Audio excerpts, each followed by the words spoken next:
Good afternoon. How are you? I hope you're well. Today, I want us to discuss something else on trigonometric ratios. This area is the foundation of trigonometry, which starts in, let's say, maybe class 8. We go to Form 2, then we go to Form 3 and Form 4, where we advance in trigonometry. So today, I want us to look at the foundation or the basics in trigonometry, where I want us to start with a drawing here where I'll have to draw an equilateral triangle. Having an equilateral triangle, we all know that in an equilateral triangle, all sides are equal. So all sides are equal. In this case, this equilateral triangle, I would like us to give it, or it is to proportion it with 2 units in all sides, where we say that this side is 2 units, this one is 2 units as well, and this one 2 units as well. Then from here, in this equilateral triangle, I want us to partition it into two. I want us to partition it into two, where we already know that all angles are 60 degrees. All angles are 60 degrees. Now, having such kind of a triangle, I want us also to partition it into two. I want us to partition it into two, where we are going to have two halves from one triangle, where we're going to have, if these are 2 units and these are 2 units, then once we partition the bottom here, we're going to have 1 unit from each side. 1 unit from each side. So we have 1 unit, 1 unit. Then from here, we already know that these are 2 units, this is 1 unit, this is 1 unit, these are 2 units. Let us extract a triangle or a half of this equilateral triangle, where we're going to have something like this. And when I'm doing this, I hope that you have the background of Pythagoras theorem, where you know how to operate it. Now, in this case, we're going to have 1 unit here. We are going to have 2 units. Now, from here, Pythagoras theorem rule must be used so that we can be able to know the height here. We need the height of this triangle, where the Pythagoras rule that we use, we say that a squared plus b squared gives us c squared.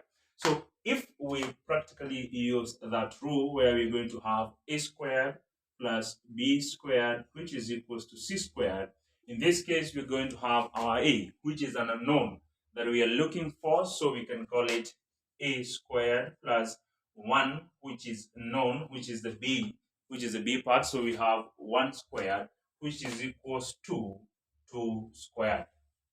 I hope you following. Then from here, we want to operate the Pythagoras theorem rule so that we can obtain the value of a. Now, in this case, we are going to have a squared, we're going to have a squared plus 1 squared equals to 2 squared, where this one gives us a squared plus 1, which is equals to 4. Then from here, to get the value of a, we cross the equal sign, where we are going to have a squared plus or equals to 4 minus 1. Remember, when we want to get the value of a, we put the like terms together. So in this case, I have to put like terms together, where a is remaining on one side, and then 1 goes to the other side, where we have 4. Now, when we subtract, we're going to have the value of a squared. So in this case, the value of a squared is going to be given by 3. A squared has been given by 3. Then from here, we get the square root. We get the root. So the square root of a squared equals to the square root of 3. Remember, we only want to get a value of a, we must get the square root from both sides. We must get the square root from both sides. So in this case, we are going to have a equals to the root of 3. We have a equals to the root of 3. So allow me go back where we started, where we have to create, or where we created an equilateral triangle. We give it 2 units, 1 unit, then we extracted. We obtained the value of height as a from Pythagoras theorem. So our new triangle will have 2 units, 1 unit, and a root 3 there. So in this case, our new triangle will have 2, 1, and this side we are going to have a root 3. Remember that this one is 60 degrees and this one is 30 degrees because we partitioned it into 2, and then from there we can be able to get the value of, or to get the trigonometric ratios without using calculators. What do I mean? For example, remember the basic rule of trigonometry. We talk about SOHCAHTOA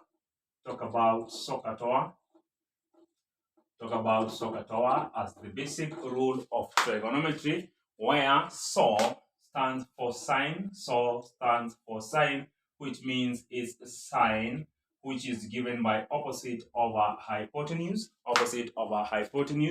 Then CA stands for cosine, where we are talking about CA standing for cosine, where we are saying cosine is given by adjacent over hypotenuse. We are saying that cosine is given by adjacency over hypotenuse. Then when we talk about TOA, we are talking about TOA here, which stands for tangent. So the formula for getting a tangent, we are going to say tan is given by opposite over adjacent. Tan is given by opposite over adjacent. So suppose we want to talk about the special angles. Suppose we want to talk about the special angles, which are 30 degrees, 60 degrees, and 45 degrees. Suppose we need to have this conversation of the special angles. Allow me a rub this side. I hope you're following. So from here, when you talk about special angles, we're talking about, let me write it here, special angles, where we are talking about 30 degrees, 45 degrees. No. Let's go with 30, 45 degrees, and then 60 degrees. We have 30 degrees, 45 degrees, and 60 degrees. In this time, because we are talking about an equilateral triangle, allow me first of all take you through the 30 degrees and 60 degrees. Now, if we talk about these angles, if the conversation is to go around these angles, we're going to say, suppose we are given to get the value of sine. We are to get the value of sine 30 degrees. To get the value of sine 30 degrees without using a calculator, without using a calculator, or a maths table, without using a calculator or a maths table, what we are going to do, we are going to use these triangles to obtain these values. What do I mean? In this case, if I draw this triangle once again, where we already have the unit now, and we agreed now, if this one is 60 degrees, this one is 30 degrees for the half that we extracted from the equilateral triangle, we're going to say that if we want to talk about sine 30 degrees, we agreed that sine is given by opposite over hypotenuse. We agreed that sine is given by opposite over hypotenuse, where we already know that directly as it says opposite of 30 degrees is 1, the opposite of 30 degrees is 1, and the hypotenuse is 2. So if we talk about sine 30 degrees, we are going to have our answer as a half. Then from there, we can also get the value of cos and tangent of 30 degrees. So please allow me rub this part of the board so that we can proceed with this conversation, where if we talk about cos 30 degrees, we agreed that cos is given by this formula of CA, where we agreed that cos is given by adjacent over hypotenuse. We agreed that cos is given by adjacent over hypotenuse, where we are going to say cos 30 degrees is equals to cos 30 degrees is giving us what? We're going to say what is the adjacent of this 30 degrees here? the adjacent is root 3. So we are going to have root 3 all over 2, which is the hypotenuse. Then when you talk about tan 30 degrees, when we talk about tan 30 degrees, in this case, we are going to have what? Opposite over adjacent. What is the opposite? The opposite of 30 degrees is 1, adjacent is root 3. So we are going to have opposite over adjacent, which is root 3. So, viewers, this are the formulas of getting these values of cos, sine, and tan of 30 degrees without using a calculator or a mathematics table. Then from there, we can also get the values of the same cos, but we increase the angle, where now we're not talking about 30 degrees, we are talking about 60 degrees. So getting the values of sine 60 degrees, getting the values of sine 60 degrees, we agreed that sine is given by opposite over hypotenuse. We agreed that sine is given by opposite over hypotenuse. And please, can you interpret it directly as it is given? So in this case, we're going to have 60 degrees. The opposite of 60 degrees is root 3. We are going to have root 3 over hypotenuse, which is 2. Then we talk about cos 60 degrees as well, where we are going to have adjacent. The adjacent of these 60 degrees is 1, and the hypotenuse is 2. So for 60 degrees, we're going to have 1 all over 2. Then from there, we talk about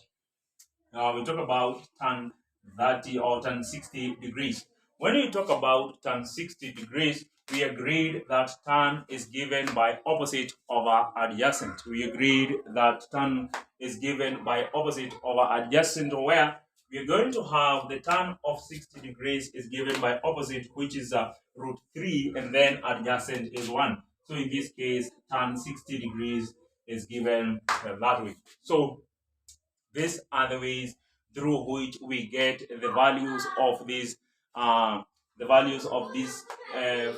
or the values of these angles, without using calculators or mathematics tables. Then from here, allow me now take you through a concrete example where we might have a question. Allow me wrap this side, where we might have a question that requires you to solve without using calculators. For example, example 1. Let us talk about example 1, where we are going to have, let us talk about example 1, where we are going to solve tan 30 degrees multiplied by cos 60 degrees all over sine 60 degrees multiplied by cos 30 degrees. How do we solve this? We are going to use the triangles that we have used as our point of reference. We are going to use those triangles that we have used previously as our point of reference. So in this case, we are going to have,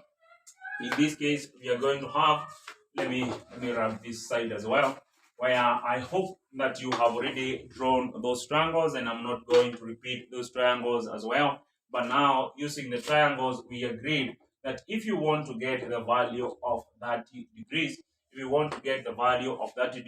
sometimes it's healthy, you can draw that triangle a little, so that at least maybe you can use it as a point of reference, where we're going to have 2 units, 1 unit, and a root of 3. And we agreed that this one is 30 degrees, this one is 60 degrees, and this one is a perpendicular angle. So in this case, getting the values, or in this equation, we are going to have, to get the value of tan 30, tan 30 is given by opposite over adjacent, where we are going to say that tan 30 is given by opposite over the adjacent, which is root 3. Then we can also talk about cos 60 degrees, where we are going to have cos is given by adjacent over hypotenuse, which is going to be a half. Then we're going to have sine 60 degrees, where we agreed that sine is given by opposite over hypotenuse, where we are going to have root 3 all over 2. Then we'll have cos 30 degrees. Now the cos, because it's very important for you to understand that these angles are alternating. Sometimes we have 60, sometimes you have 30. You have to be very careful when you're talking about adjacent, hypotenuse, and opposite. So in this case, when we talk about cos 30 degrees, when you talk about cos 30 degrees, we're talking about the adjacent of 30 and the hypotenuse. In this case, we're going to have root 3 all over 2. So to solve this question, we are going to have our answer in the following way. Tan 30 is given by 1 over root 3 multiplied by cos 60 multiplied by cos 60, which is given by half, all over. We are talking about sine 60. We are talking about sine 60, which is root 3 all over 2 multiplied by cos 30 which is root 3 all over 2. In this case, you cancel and operate directly. Normally, the way it's supposed to be multiplied, the way it's supposed to be cancelled. So in this case, you're going to have 1 multiplied by 1 is 1. Then root 2 multiplied by 2, we are going to have 1 over 2 root 3 all over. As we talk or we work around the denominator, we are going to have root 3 all over 2 multiplied by root 3 all over 2. In this case, look at the numerators in the common denominator. In this case, we have root 3 and multiplied by root 3. When you talk about root 3 multiplied by root 3, if you have to multiply these roots are going to cancel each other, and we're not going to have 3 multiplied by 3 as 9. Remember, these two roots, it means it's like a multiplied by a is going to be a squared. If you want to get the root of a squared, we're going to remain with a. So in this case, if you get the root, the answer is going to be 3 all over 4. The answer is going to be 3 all over 4. So when we are to operate this kind of a question, we operate normally where we're going to have 1 all over 2 root 3 divided by 3 all over 4, which is solved as 1 all over 2 root 3 multiplied by 4 over 3. In this case, now having this kind of a problem, we are able to solve where we're going to have the numerator as 4 and the denominator. Look at this. We are going to have 3 multiplied by 2 directly, but the root is not going to change. So we're going to have 6 root 3. Remember, you can choose to advance, but as a good mathematician, it is okay if you leave your answer at this point. And if you leave your answer at this point, you are very, very correct. Now, let me go to the second section. Where we are going to converse or have a conversation around angle 45. Remember, we started with 45, an equilateral triangle where we started from 60 degrees, we went to 30 degrees. But in this case, I want us to talk about angle 45 degrees. Now, in this case, we are not going to use an equilateral triangle. We are going to use an isosceles triangle. Allow me to wrap this one. You can pause the video so that you can understand well. So we are going to use an isosceles triangle. When we use an isosceles triangle, we agree that an isosceles triangle has 2 equal sides and one which is not equal to the other. So we have 2 angles which are equal to the other. So if we talk about isosceles triangle, we're going to talk about isosceles triangle where we might have these 2 sides equal, or the base angles equal, and this angle not equal to the other one. So from this isosceles triangle, we will have to have a half, or we will have to take a half from it. We take a half from it where we have 1 unit this side, we have 1 unit. So if we talk about 1 unit here and talk about 1 unit here now, if we want to get the hypotenuse part of this triangle, what do we do? We use again the Pythagoras theorem to get the hypotenuse part. How do we get the Pythagoras theorem part? The hypotenuse part. We agree that Pythagoras theorem states that we use a squared plus b squared, which is equals to c squared. In this case, we have a and we have b, so we're going to have 1 squared plus 1 squared, which should give us 2, but this one is the value of c squared. 2 is the value of c squared. Now from here again, c squared is 2. To get the value of c, you get the root. So c is given by root 2. So the hypotenuse in this case now becomes root 2. Now from there, it is good to understand that in this case now, this one becomes perpendicular, but this one now becomes 45 degrees and this one is 45 degrees. Remember, both of these two angles should add up to the three angles should add up to 180 degrees, treating it as an independent triangle. Then from there, it is very important to understand that from this perpendicular angle here, the two that remains here are complementary angles. Complementary angles are angles that add up to 90 degrees. Complementary angles are angles that add up to 90 degrees, so they complement one another. So in this case, from here, having this kind of a scenario now, to get the value of angle, the sine, or the ratios of angle 45, we talk about sine. We talk about sine 45 degrees. We talk about cos 45 degrees. Then we talk about tan 45 degrees. We talk about all these angles. Then, if you're talking about these angles, what is going to happen here? We are going to use any of them from this scenario so that we can get their value. So we talk about sine 45. We are going to have, let me pick this one. So sine 45 is going to be given by opposite over hypotenuse. It's going to be given by opposite over hypotenuse, which is the opposite of 45. The opposite of 45 is 1, and the hypotenuse of this case is going to be root 2. Then cos 45, they are adjacent. The adjacent of this 45, you're going to have 1, and the hypotenuse again is root 2. Then from there, when you talk about tan 45 degrees, we are going to have, when you talk about tan 45 degrees, we're going to have opposite over adjacent, which is going to be given by 1 over 1, which adds up to 1. So these are the ways to get the cosine and sine, sine, and tan of 45 degrees. Initially, we used an equilateral triangle, but in this case, we have used an isosceles triangle. I hope you have understood how we operate these trigonometric ratios, and I hope that in the next videos you are going to follow up and understand as well. Otherwise, have a nice evening as you follow for the next part.